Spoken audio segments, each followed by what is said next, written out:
Türkmen Sesi programın taze bir mihman ve gepleşik bilen başlanmasını bir hefteyana qarışıp, hazır bizleri dinlep, görüp ve bu gepleşiklerimizi ictimai safalardan paylaşıp duran hormatly halkımıza mehirden dolu, kızgın salamlar hüderlemek bilen gepleşigimizi başlıyoruz. Ben Zahir Duran bolýan. Hazır Türkmen Sesi adlı programımızı ictimai safalar, Jowzjan vilayetinde yayın veriyon Türkmen FM radyosu, Türkmen Sesi YouTube kanalı ve Kültürden Kültüre YouTube kanalından dinliyorsunuzlar ve görüp otursunuzlar. Hemmelerinize hoş geldiniz aytýan. Gepleşigimizi başlamadan ön Türkmen Sesi programımızın davamlı şeklinde öňe gitmesi için mali taýdan bizleri her zaman holdap duran hormatly Haýsepdin Muhammed Himmeti'den tüýs ýüregimden kadyrdanlyk bildirýän. Programda meni eke goýman düzgünli şeklinde benerler o broşurlarymyzy ustatlyk bilen hazırlayan Abdurrahim Kerimi jinaplary ve Türkmen Sesi yönetimindäki hormatly ustatlar ve grupdaşlardan goldaw we ýardamlar üçin kadyrdanlyk bildirýän. Bu heftedäki mihmanymız Dürdana nesihatli şeirleri, aşıkane şeirleri ve İl bile adlı kitabı bilen halk arasında tanılan ve mahtalan şair. Aynı zamanda hükümet deskasında ulu rütbelerde işlep, Afganistan'ın Bengalide işteki öňki sefiri mukamına yetişen kişi hormatly Abdurrahim Oraz jinaplary. Ve Oraz jinaplary diňe uga sahip bolup galan biri däl, belkem gapdalda karşısında yazılan entikatlar var. Olardan birisi müňlerce Türkmeniň Abdurraufyň goý berilmesi üçin ses çıkarıp serekleri dökülen pille Abdurrahim Oroz'un Facebook sayfasında aşıkane şiirleri yazması doğru mu deyip yazanlar var. Bu sorulara cevaplar hem de hormatly ustadymyza programımıza wagt aýryp gelmesi üçin köpden köp kadyrdanlyk bildiriyoruz. Hoş geldiniz Oraz. Sağ bol Zahircan Döwran, awwalan Bismillahirrahmanirrahim. Bizi görüp ve dinläp oturan hemme dostlara, her yoldan ki dinleýän bolsalar, Awganystanyň içinde ya daşarda bolsalar, nirde bolsalar, özümiň salamlarymy, saýgylarymy we söýgülerimi gönderiyorum. Emmesine baxt o saadat arzu etýärm. Köpden köp sağ bolun dostlar, sizlerim eger Oraz saypdan sorak saballarınız bolsa açık şeklinde bir gepleşirmiz. Şahsi sorak saballar bolýar, ijtimai bolýar, Oraz saypyň faaliýetleri bolýar, galiberse hökümetde, şeýer dünýasynda näme fikriňizde sorak bolsa ýazyp bilersiňizler. Men hökmen berden jogaplar ve Oraz saypdan sorak sabal ederiz. Oraz sayp programa hoş geldiňiz ve birinciden programa gelen mihmanımızdan Türkmen Sesinde öz ağızlarından özlerini tanıtmasını istiyoruz. Köp ýaşy Zahirjan Döwran. Men fikir etýärem, özümiň tanıdylışymda ya özümi tanıtýan zamanım dostlarymyzyň köp soraklaryna jogap hem şonuň içinde bolar diýip fikir etýän. Başlaýyn, men 1327-nji ýylda Delu aýynda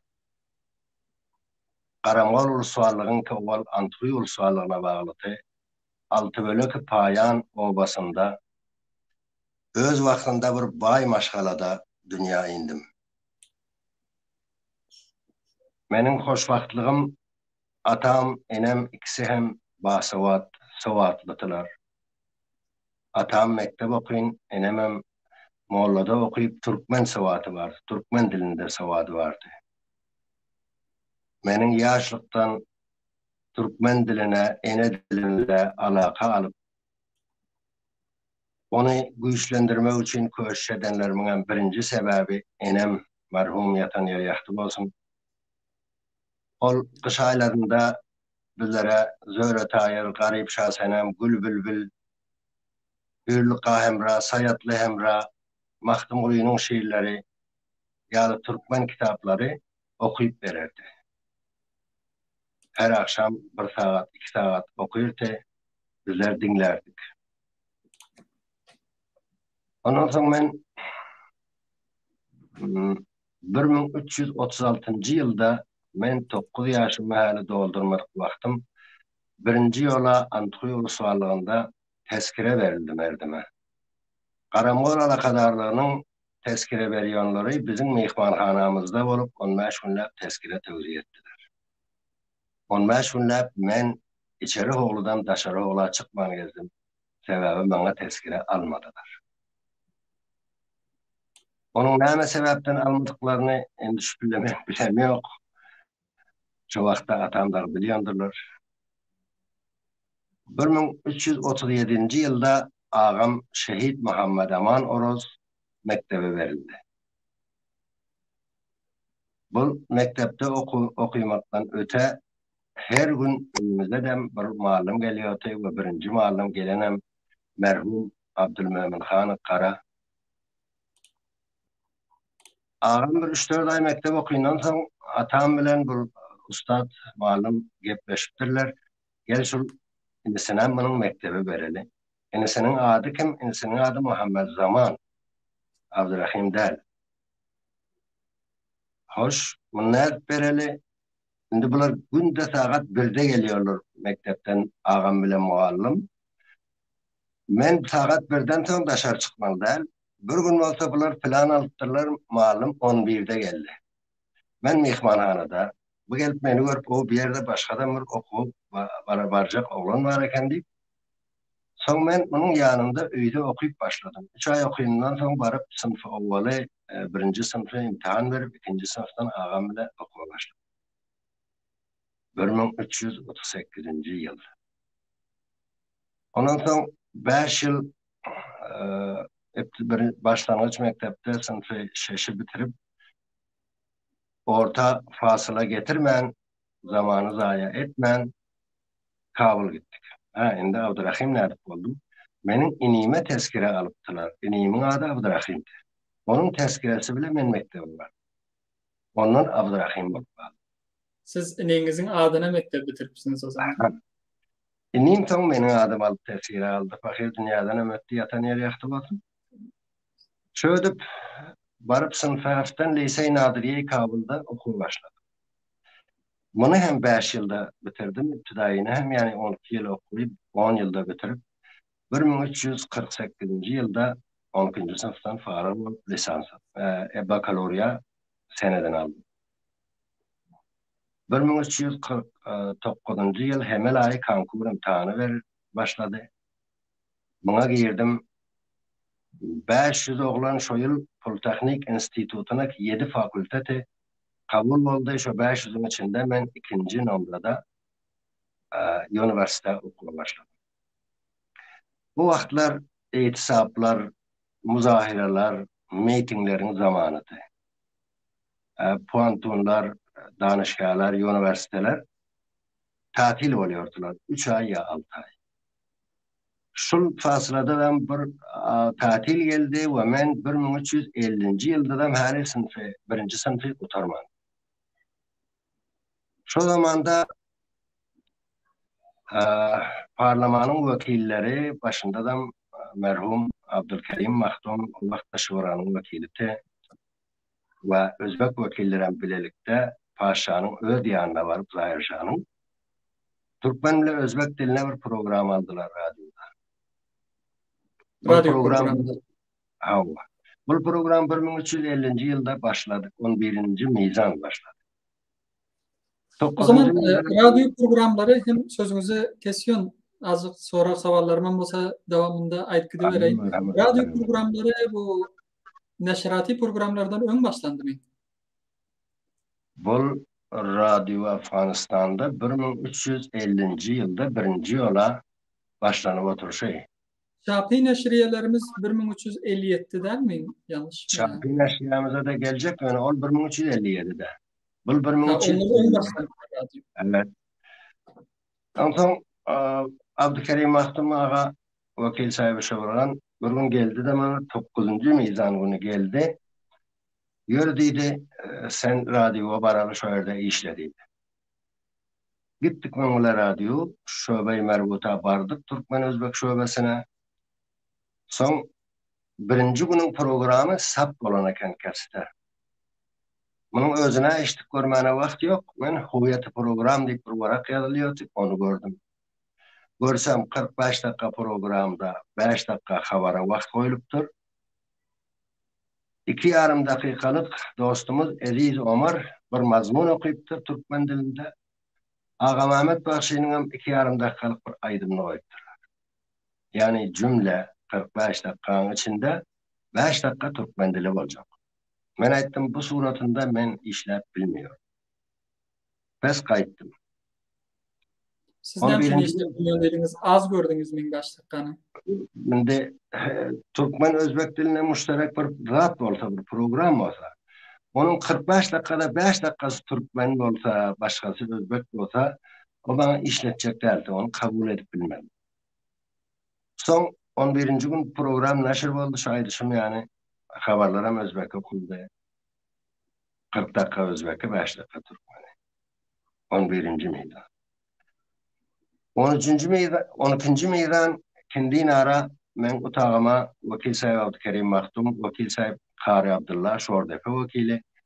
Bu Afganistan Türkmenlerinin birinci hukuk fakültesinden lisans alan Abdülkadir Sönmez geldiler. Yürü gideli Sönmez'in oyuna baralı, sen sesini sap dedik böyle. Gittik hayırhanada Sönmez sayım oyuna. Men bir zat yazdım, şu yerde okuydum, sesini eşittik, dinledik. Songular 3 sema aytdı sen işle. Biz gepleşeriz, Türkmen'e de hak verirler. 13. meydan gittik Yanadan'ın radyo.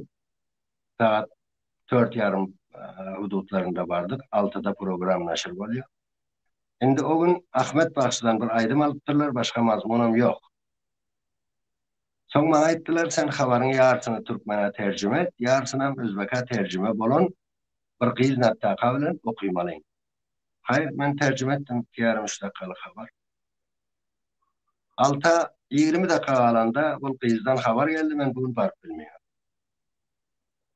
Neyim için böyle oldu, onu her kim öz yanında yoru versin. Sonra ayttılar sen 5-6 dakikanın hemmesini okuymalı. Ben ettim böyle. Özbek'i metnem aldım, Türkmen'inem aldım. Bir yola Özbek'sinde okuyup gördüm. Barıp oturdum mikrofonun arkasında. Şimdi live naşır oluyor haberler. Şimdi şöyle fikir ediyorum. Ben de nattaklar umuman nattak falanı takallusuyla ayrılıyor. Bizde takallus yok şu güne çelli. Şöyle fikir ettim. Şimdi neyime takallus koyayım? Atam adı Oroz Muhammed. Haytim gel Oroz koyayım. Fix 6 olanda çıra yandı. Başladım. Saat 6 Radyo Afganistan Kabul'dan. Türkmen, Özbek ve Türkmen dilinde onu ayet Uğurbay'dan bile işte atmamıyor. Özbek ve Türkmen dilinde program başlanıyor. Şimdi haberleri dinlen. Nattak Abdurrahim Oroz. Böyle Abdurrahim Oroz oldu. Ve haberler onu okuydum. Çıkıp o stadyumun bir yankı yerine varsam her yerden telefon geldi. Berekallah. Hoş. Özbek dostlarımız bilen gepleşip, käsugün kaharlaşıp, käsugün ılalaşıp 20 dakikasını ağzından Türkmen'e alıp neşr edip başladık. Ama bunu başkalar görüp bilmedi. Yani gayri görüp bilmedi. Başkalar kimdiniz? Başkalar başka kavimler ya şu vaktin hakimleri, paştunlar, tezikleri, kibartılar. Bize ayttılar sizler günde bir mazmun Türkmen dilinde, bir mazmun Özbek dilinde okuyun, bir aydım Türkmen dilinde koyun, bir aydım Özbek dilinde koyun, başkasını Paştu, Fars koyun. Hemkarlar aytın, ne ederiz? Ansat gel. 15 dakika haber okuyla. 15 dakika bir Özbek dilinde mazmun yazın, 15 dakika Türkmen dilinde men mazmun tayarlayın. Aydımlarım uzun sapt edelim. Şonun bilen bulan aydan nemesinde dolar 45 dakika alır. Çağrı Bakşı merhumu Kırmızı Aydımı ki Radyo Afganistan'da var. 6,5 dakika şu vaksat bulan aydımlardan. Şöyle bir ay devam ettik. Gördüler hükümetin adamları ki bunlar nesagım olacaklar. Ay nesagın sözüm dediler. Son adi suratta neşretmene başladık. 2 yılla paşanı öldük. Dairşanı. 2 yıldan sonra 1352. yılda Kodutav oldu. Davut Han paşanı yıktı da özür reis cumhur oldu. Ondan Davut Han'ı başladı. Programın başlarını 10 gün kem değilsen mi ya? Yok, 40 gün kem 3 yıl bolanda Ramazan ayı geldi. Bize mektup geldi, Ramazan ayında Ağdaçar'a beraber geliyor programımız. Müslüman milletimiz dinçliğe, ümsünlüğe zarurati var. Programımızı buraya bağlıyoruz, bekliyoruz. Ben hemkarlara aittim, kalam kağıt ne hemen oldu. Götürün, aittan tamam bu program olmazın. Bunun hem sebebi de Ercan, ben 1345. yılda siyasada girdim. Hükümetlerin siyasetini, şu vaktin var siyasetlerini düşünüyordum şu vaktin. Radyodan çıkandan son siyaset bile uğraştınız mı? Yok, radyodan 5 yıl evvel siyasete girdim. Ha, 45'te. Ha. Son ayrışım yali ayıttan sonra program olmadı.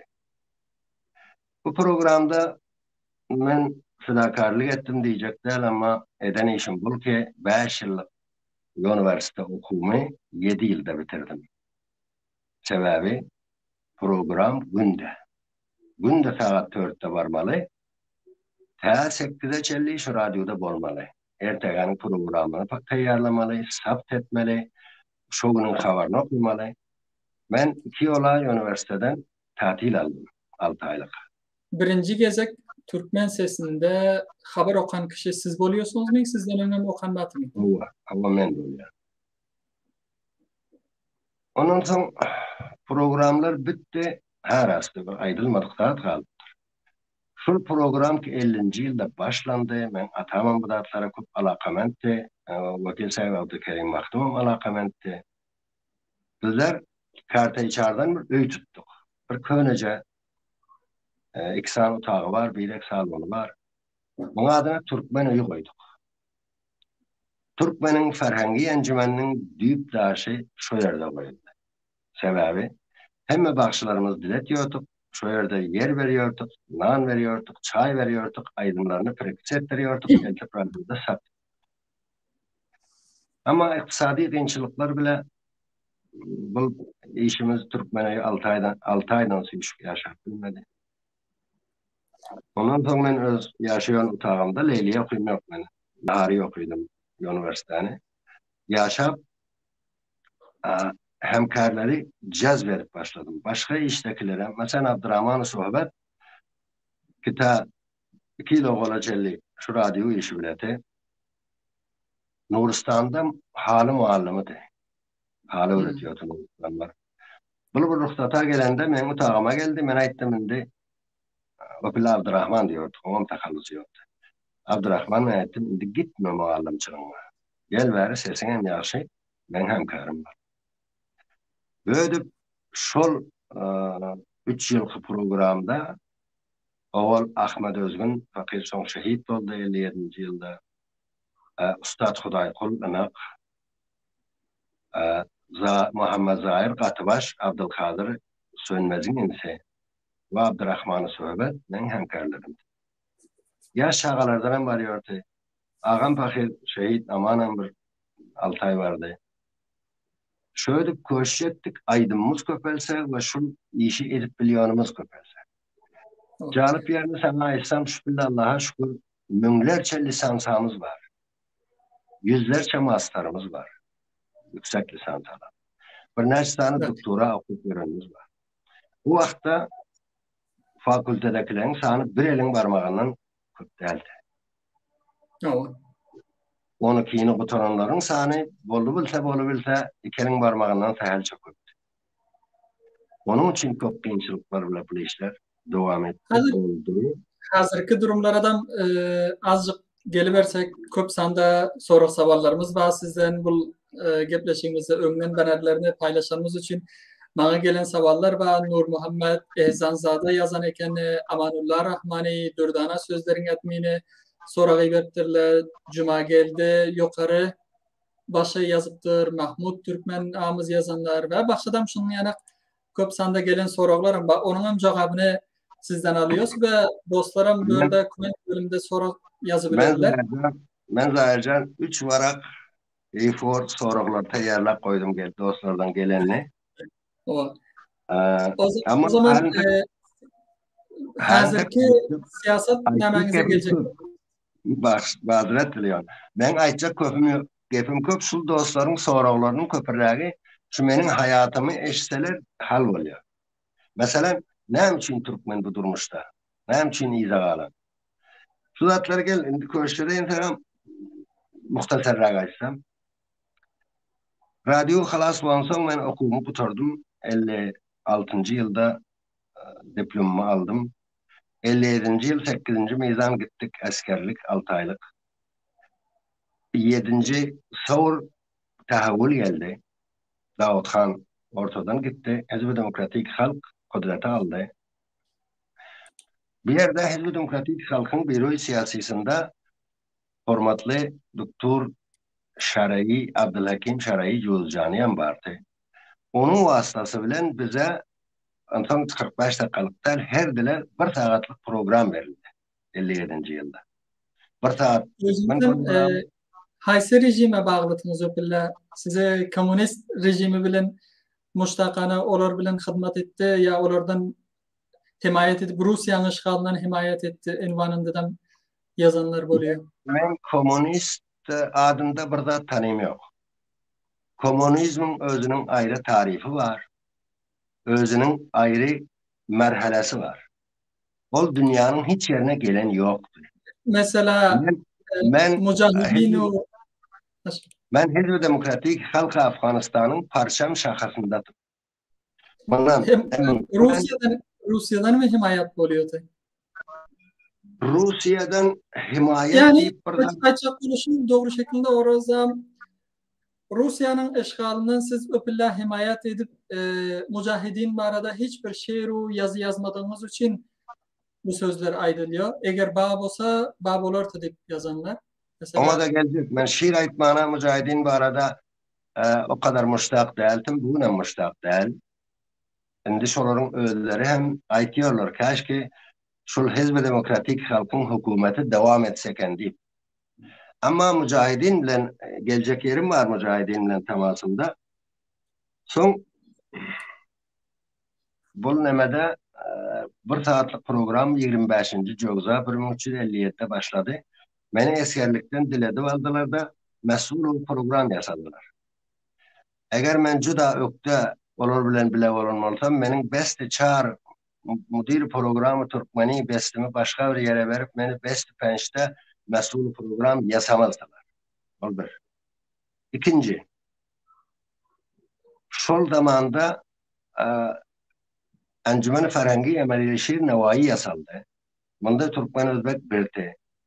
Yeniden şol önkü sebepler bilen biz Encümen-i Ferhengi Türkmen, Afganistan'ın Türkmenlerinin Ferhengi Encümenini Mahtumulu Fıragı adında yasadık. Onda da yaxşı işlep başladık. Şöyle bir suratı hem bartın hem oldu. Şol encümenin iftitah oluş suratı Radyo Afganistan'ın celeseler otağında. Bunun bu encümeni yasanımızdan son bir 6 ay işlep bir kette mahfil düzettik. Afganistan'ın her Türkmen yaşayan yerinden adam çağırdık. Şul adamlardan gelip 3 tanesi men bilen maslahat ettiler. O platon Oroz deyip tanıyordular.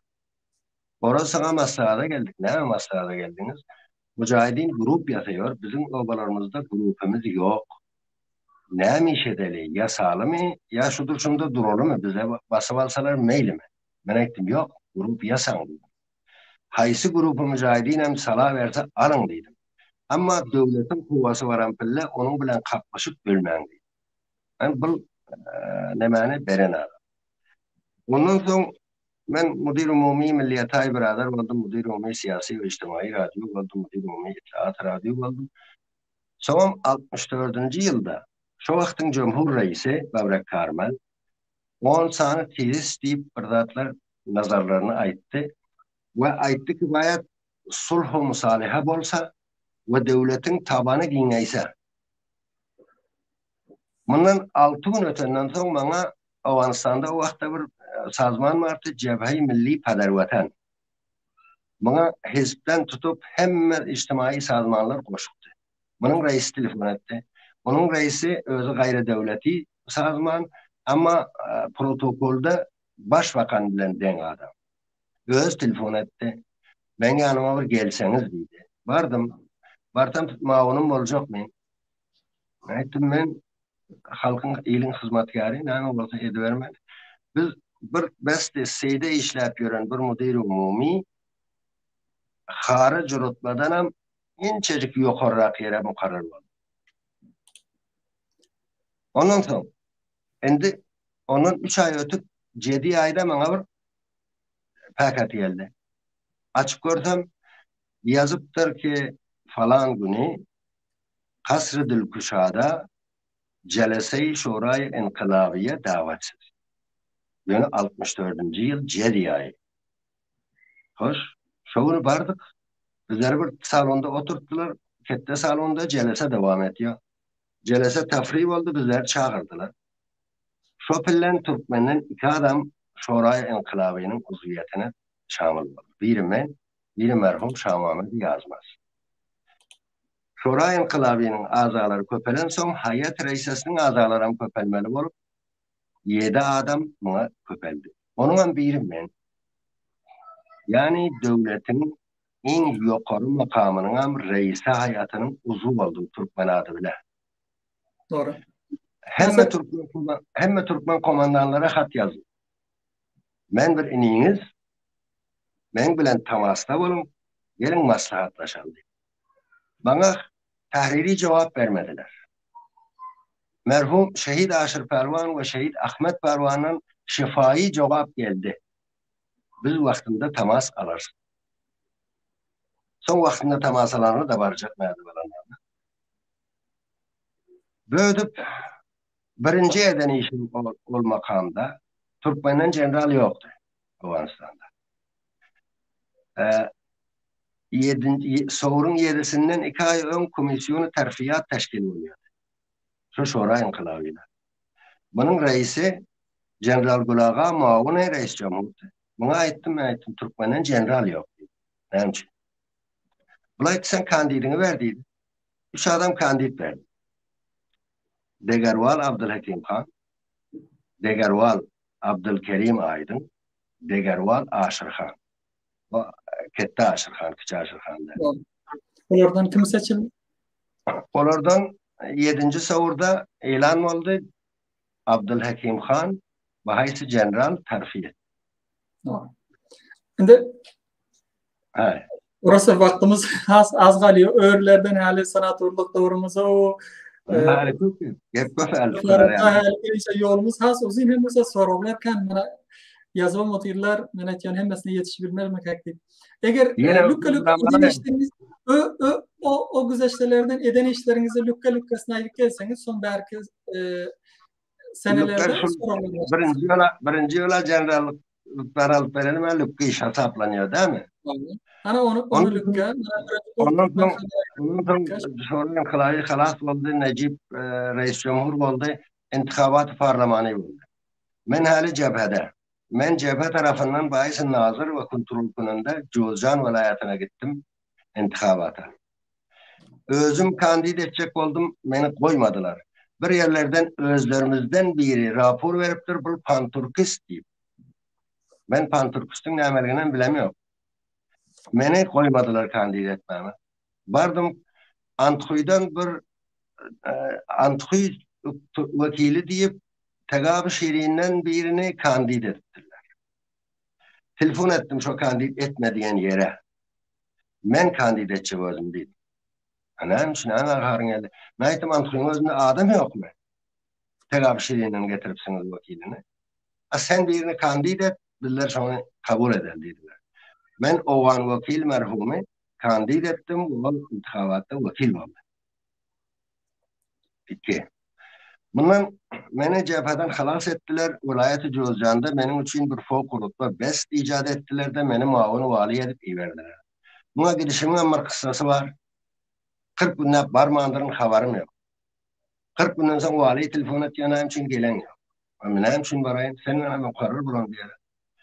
O vaktin sadrazamına ben telefon ettim. Saat 2'de görüştük. Neyim için bana ayıtmadınız?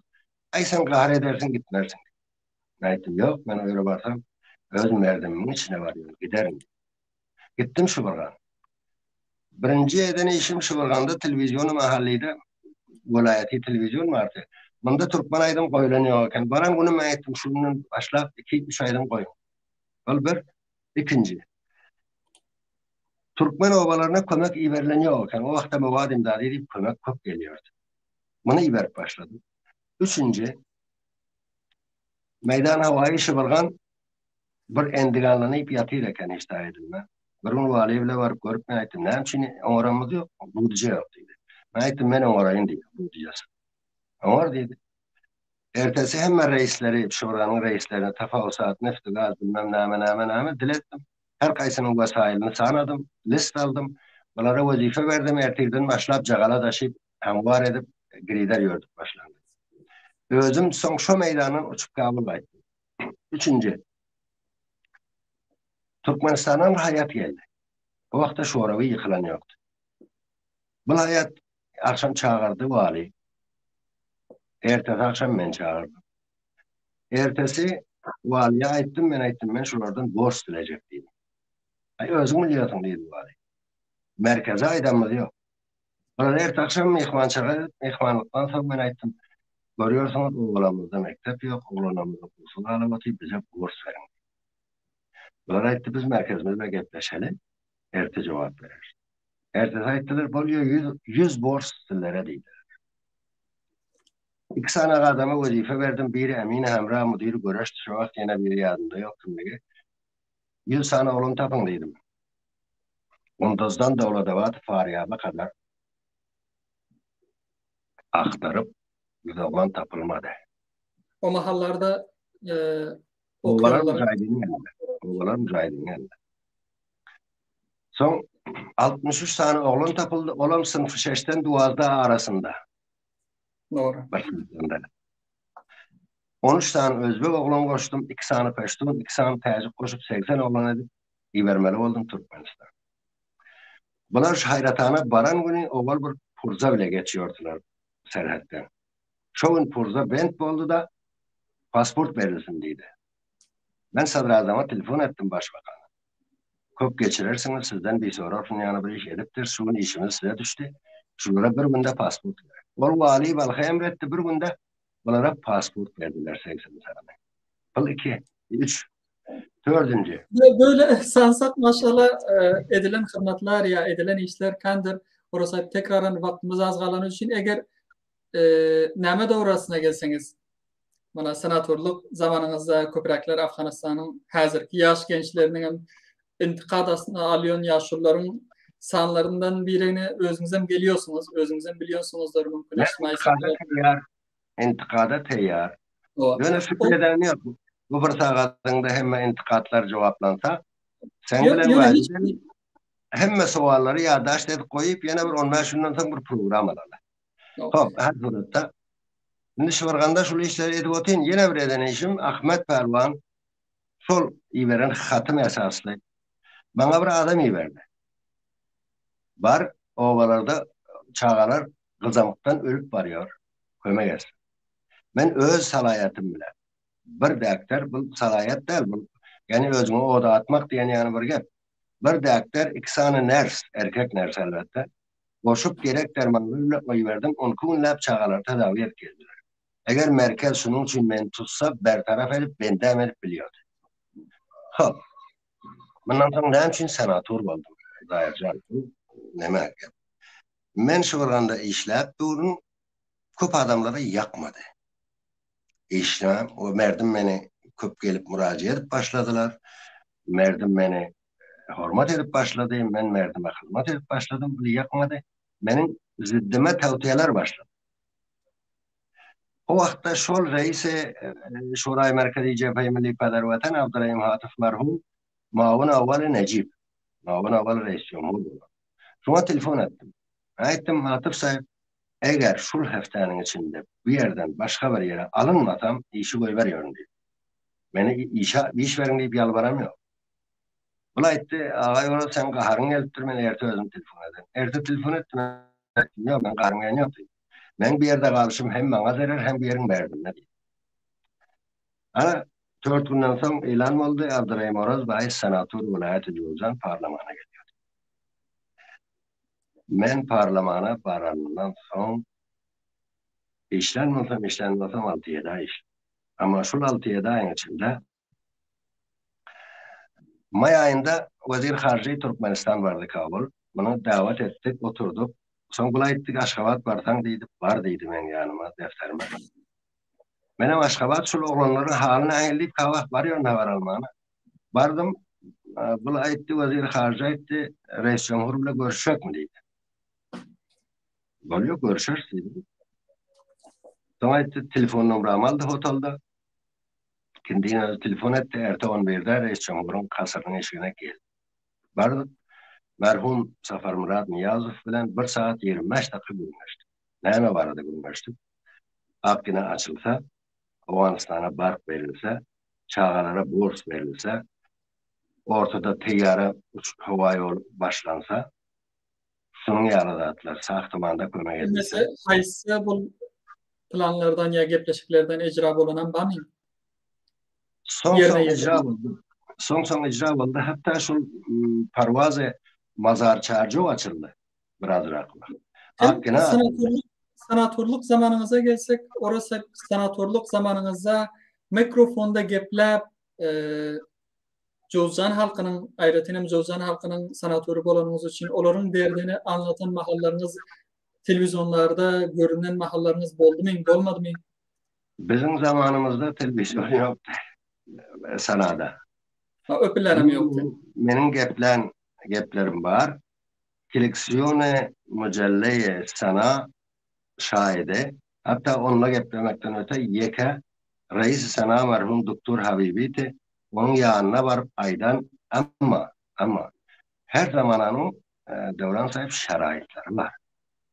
Şu vakta o vaktin hükümeti bana şu işimin edecek diyende onlarda şerait yok. Mücahidine yetişiyor Allah.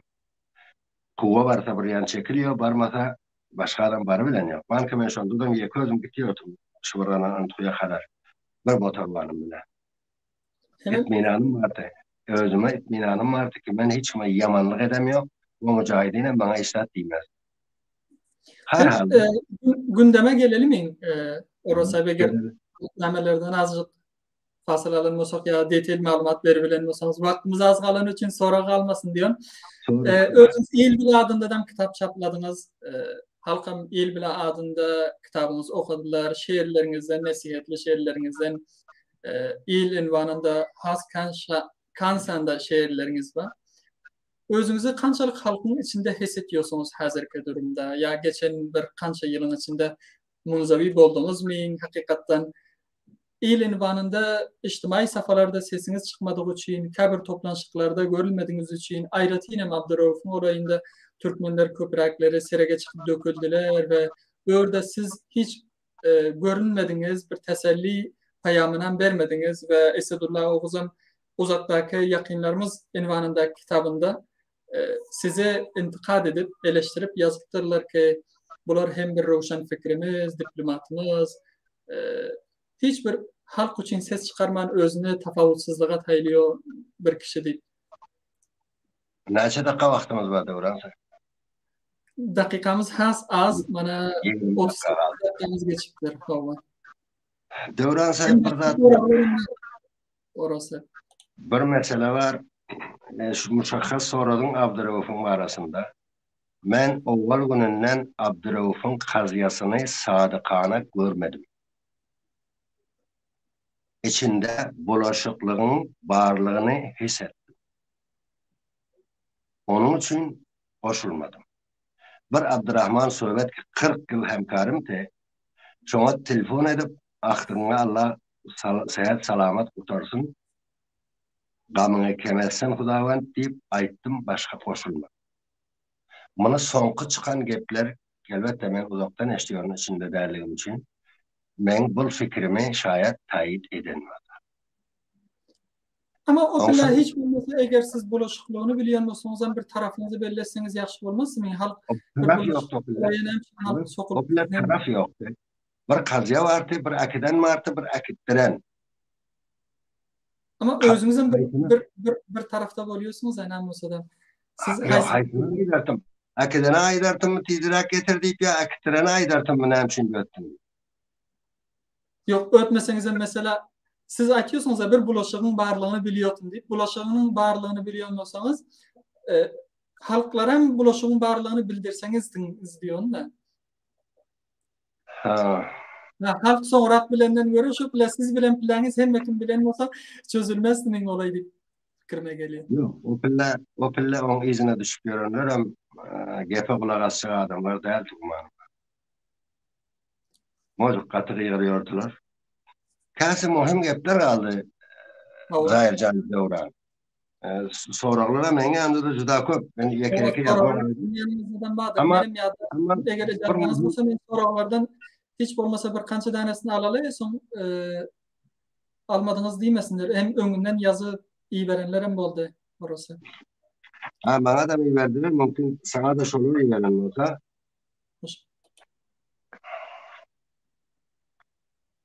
Mesela dostumuz Kerim İşçi 6 soru eder. Sen birini sayla şuna cevap verelim. 6 sorusu kalan 20 dakikamız da olur. 6 sorudan bana gelen 6 sorudan birini Mahmut Türkmen ağamız yazıptırlar. Ha, olam 6 soru eder. Amerika Türkmenlerinden. Arzu, salam, hurmat Safir sahip Zahircan Türkmen Sesi'nin hemkarlarına ve Türkmen Sesi'ni görüp dinleyonlara.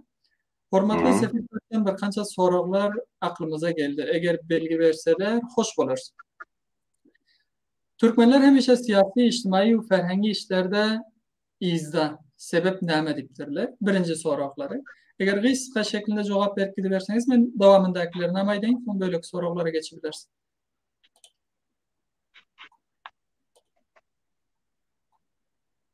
Yine de mengeplerim kalacak sorular içinde var cevabı deyip aytsam. Hop.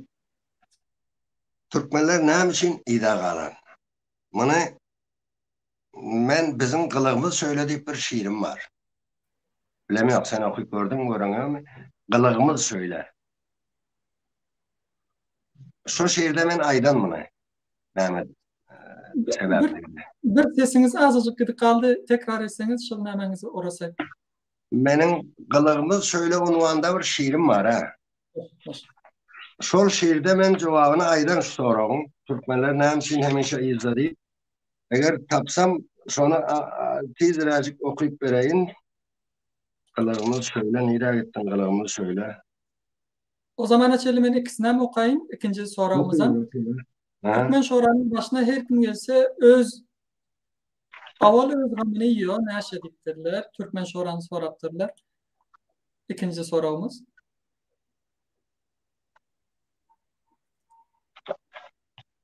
O şiiri hemen tapmadım da Türkmenlerde bir hasiyet tapıldı son orada.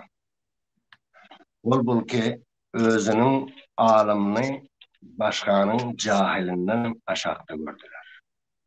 Bu bir. İkinci, görüp bilip oturup harifin, rakibin ve hatta düşmanın gepine gidip ölleri ayağına teşhurdular. 12. devre-i parlamanı intihavatta Zahir Şah'ın vaktinde Antkuy'dan Zahir Şah bir adamı kandidat ettirdi ve Merdemem Mehmet Ömer Khan'ı kandidat ettiler.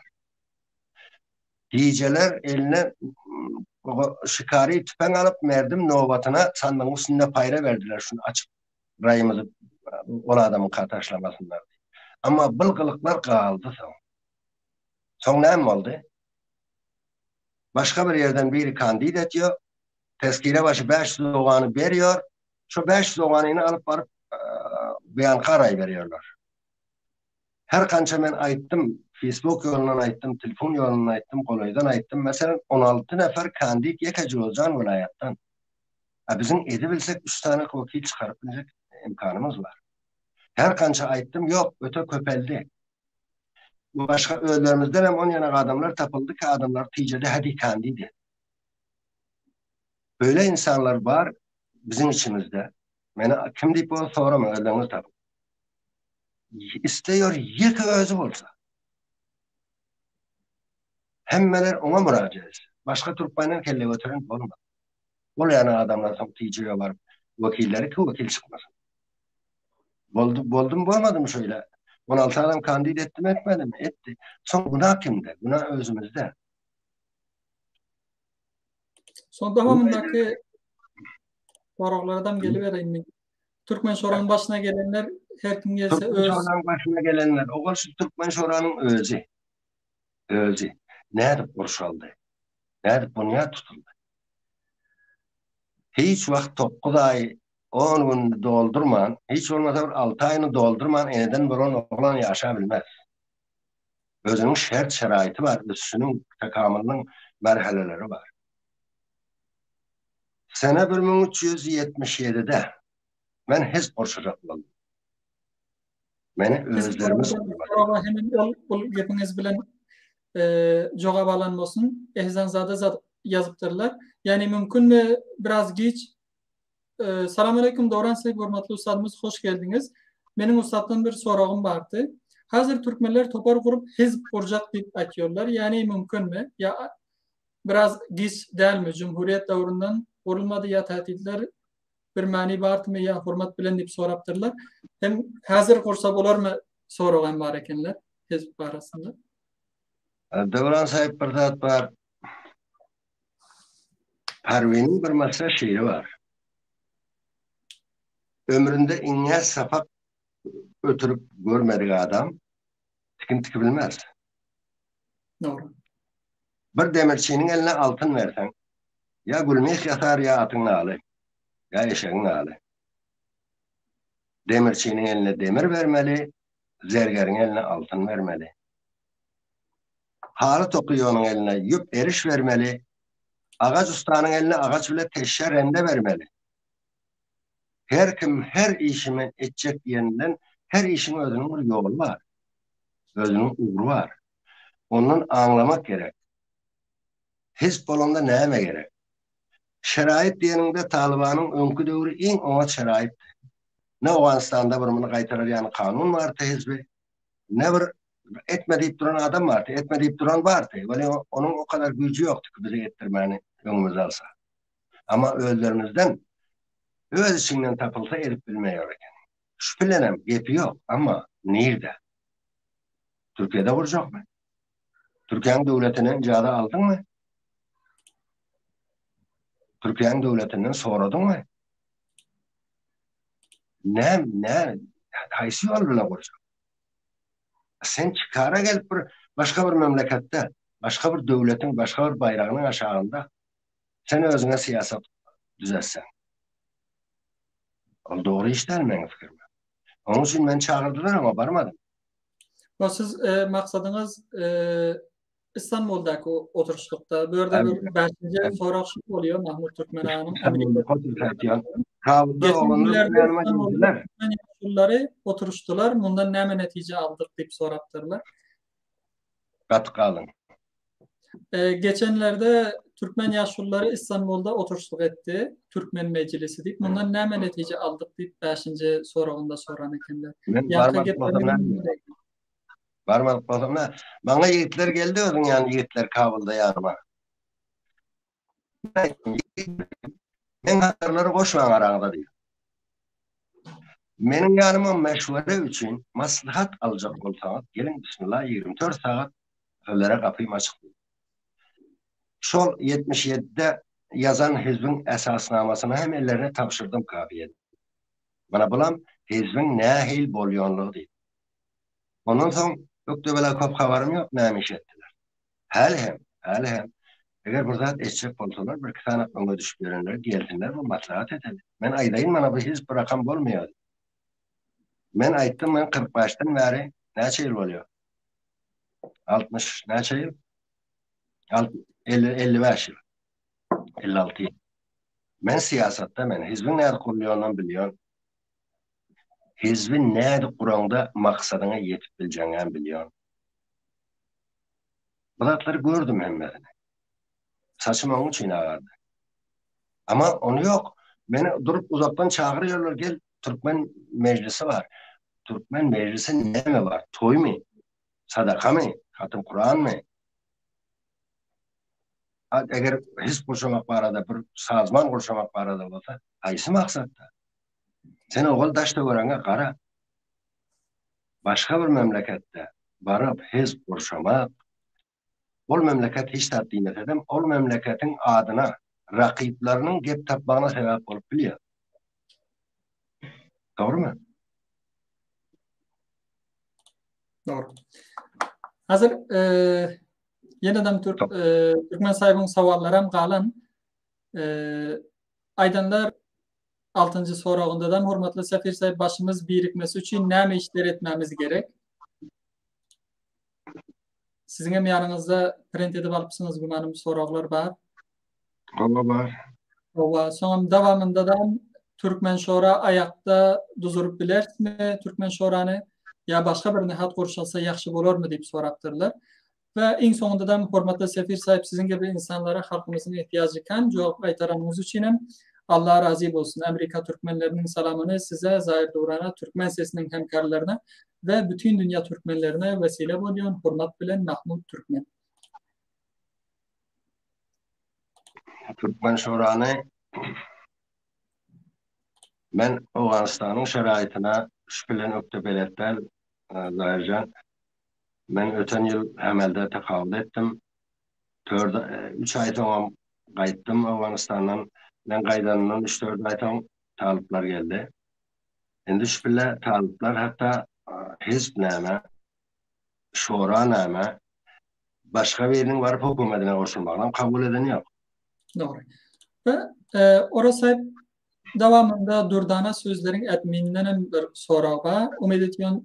Selamun aleyküm. Hormatly Sefir sahibi. Umid ediyorum can sağlık ve maşgala ağzı birçilik yaşap yören olsanız. Hormatly Sefir sahibi Dowletgeldi Fidaýy barasında bir gysgaça söhbet açsanız durmuşy we onun eserleri barasında aýa eserleri çap boldymy? Eger söhbet onda açmamız mümkün diýen eserlerinin çap boldygyny sorapdyrlar. Dowletgeldi Fidaýynyň eserleri çap boldymy diýip soruyorlar. Dowletgeldi Fidaýy Türkmenistanda doğulan burdalıkta. O yerde Oba Şorasyna reis bolup oturan. Yani şorawy wagtynda. Ama Stalin zamanında köp bela adamlar tutulup öldürülüp başlanan soň Awganystan gaýdan. Bizim hemsaýamyz Obada. Baba Kelanymyň hem atamyň hem aşnasy her şeýle aýtsa ertesi gelip şulary okyp berýärdi. Ýaxşy bir insan garyplykda gün geçirdi. Dünýäden ötjek wagtam 2 sanak eli bile ýazan kitaplaryny atama beren eken. Sen şulary sakla, açan imkanat tapsan, neşret bolsun, diwece adamyň eline düşmesin. Atamyny menden hem saklap, atamyň adam bunuň iş köp edip bilmez şüpile diýip ýygnak beren eken agamyň gyzynyň ýa. Men öten safar Bangladeshden gelen wagtym, o safar 2006'da ol uýamyny çykaryp bana berdi. Agam mana şunu baba beripdi. Men Kabuly eltip muny Abdurrahman söhbet bilen 6 aýlap işledik üstüne. Çapa taýýarladyk. Emla inşaat jihatynyň oňardyk. Ondan soň bu Kabulda Tikanyň kömegi bilen çap boldy. Hatman görendirlerem eger ne diýsem alyp götüreýin. Şurada bolmaly töre. Şüpile görmem. Var gorkadaýynmy? Hayırlısı adı ünvanlaşsanız hem bolar eger eserleri bar bolsa olar tapyp bilmeleri üçin. Başlaryny bilmek üçin. Ve hormatly dostlardanam köp sanda salam ba. Aleyküm salam. Sağ bolunlar. Söhbetimiz has bolup gitdi. Sonra sowallar kandy. Nimetullah Rahmani Akın dostumuz yazan ekenler. Selamun aleyküm dipler. Aleyküm salam. Sağ bolsunlar. Muhammed Türkmen yazıpdyrlar. Aleyküm salam. Serveret Paşamız yazıpdyrlar. Aleyküm salam. Selamun aleyküm. Nazari sahibi, Arkın sahibi davamında. Eserler toplamayı Molla Devlet Fidaýy kitabı. Sağ olun. Sağ olun. Özünüzden sonra orası sahip. Doğru. Özünüzden Rahmani yazıyor, Amanullah Rahmani. Türkmen dilinde kança kitap yazıpdyrlar? Awala salam we hormatlary we dawamında Türkmen dilinde kança kitap yazıpdyrlar ve näme envanlarda o geljekde kitap yazmak üçin taýýarlyklary barmy diýip orasy özünüzden soruyorlar. Ben 1363'te, 1364, 65'te 3 kitabım çap oldu. İkisi çağalar için şiirler, biri ullar için. Ullar için çap olan unvanı Akikkaş, çağalar için çap olan biri Gülistanımız, biri Gelecek Batırları. Bunlar Mücahidin hükümeti vakti, Taliban'ın hükümeti vaktinde hemmeti yol olup gidiptir. Özümün uyumdakilerem, özüm yokka uyuma rakipte yanıp gidiptir. Akikkaş bile Gülistanımızdan birek tapıp verdi biri. Gelecek Batırları hel tapılan yok. Bu üçüsü şu vakti ön çap bulan. Bu sefer Bangladeş'ten gelip 3 kitap çap ettim. Dil bile, gül bile ve Fırağı Parakatlık Gözellik. Üçüncüsü Fırağı Parakatlık Gözellik. 3 tane manzuma. Biri Fırağı var arada. 16-17 parça şiir. Biri Gözellik var arada. Biri Parakatlık var arada. Oğluk Altınlar adlı bir kitabım çapa tayarlanan ama çap edip bilmem kayıttım. Şu bilen öz önünde tutuyorum bir kitap Afganistan ve Türkmen dili. Geçmişten beri nahil olupdur. Fars dilde yazmak istiyorum. Yine bir Nimçe tarihi roman yazmak istiyorum. Başlap koydum öyle hali bilemiyorum kararlılık mı ne Türkmen çok falan dilinde devam mi? ettim. Ha? Yazılacak roman Türkmen dilinde olacak mı ya Farsi dilinde mi? Türkmen dilinde Layercan Devran olmayaması edip bilsem Türk dilinde yazacak. Doğru. Türkmen dilinde şu son 3 kitabımı ben adamlar sponsor bolduydular kabul etmedim. Özüm şu az imkanatım bilen çağ ettim üstüne. Ve önüne de yazdım bu kitaplar hediyedir satılmıyor deyip. Şonam zordan yetiştirip bildim yani merdime. Ve Akmurat sayfam devamında hazır yazıptırlar. Salam Davran sahip ve salam Usadır Oza. Bizler Abdurrahim Oroz yaşlılığımızı maslahat için şu meclise davet ettik. Şimdi ne edeli, ne dışarıdaki, içerideki milletimizin derdine derman bulup bilerkek dip davet ettik. Ne Milal-i Mutahit'te 4 milyon Türkmeni temsil ederkek dip davet ettik. Ne hizb ve ne siyasi bir gep vardı. Şu bilgini vermek istedim diplerler. Yani Hakanatım teşekkür ediyorum. çağıranlarının sebeplerine aytıptırlar. Orası programımızam siz bile has kızıklı ve gepleşiklerimizim has köp sanda gepler kaldı. Muhtemelen bir programda yerleştirmemiz gıyın oluyor. Sorular bardı. Öz geçmişinizden ayttınız. Köp sağ olun. Programımızın sonunda şiir bilen bizlere programımızı beslemek istiyorsunuz mu? Ya en sonunda milletimize nasihatli sözleriniz babası onu alalım. Layercan aydışak geplemeden 40%, %40'ı aydıldı, 60'ı kaldı. Ben olam yardaşlam edip tüm yardımdan çıkmasın diye. Tamam. Ama milletimize nasihat ederim özüme o kadar makam tanıyım yok ve milletin hak payı. Yine milletten bir hayışım her kime inanmasınlar. Oval sinap görenlerini hem yine de sinacak olup görüş etmesinler. Sinanın sinema, yanancanın kıynama. Bunun sonra bir yaxşırak tükener deysen bir kıyıskarrak şiir okuyup vereyim. Dinleyelim. Kamatına. Adam söylü hakkında okuyayım. Oldursun. Başına gazal yazsam kaside kamatına. Doğdaklarına şafer mesnevi suratına. Endamın oğuzanı ne kadar güzel durmuş. Kolların kafiyesi dendir asalatına. Sepşayın sesleri Gongrubaş'ın ovazı. Gongrubaş bir Türkmenin makamı saz. Sekin basıp yürüyüşün Necoldi'nin soğutuna. Necol'dan bir sazın memesi. Boydan başa seyretsem ayratin makamdır sen. Oroz sözü bitmedi, oylap salabatına. Yine hem çalışıyorum bitirsem bu gazalı, hasabı beraberdir, duşsam muhabbetine. Sağ olun Rasip. Aslında programın bir yerinde şıl nämelere yerleştirecektik. Bu şeirlerin ilhamı nereden geliyor? Bu kimlere koşuyorsunuz? Halkımızın bundan bilmesi gerekiyor. Bir anda aşıklık hayatımız var mı yok mu aslında bundan gitleşmek lazım. Hemen siyaset soruları yengen bilen söyüşüp öğrendim. 42 yıl. 40 yine 2 yıldan 50 yıl oluyor. Maşallah. Ol bir ikinci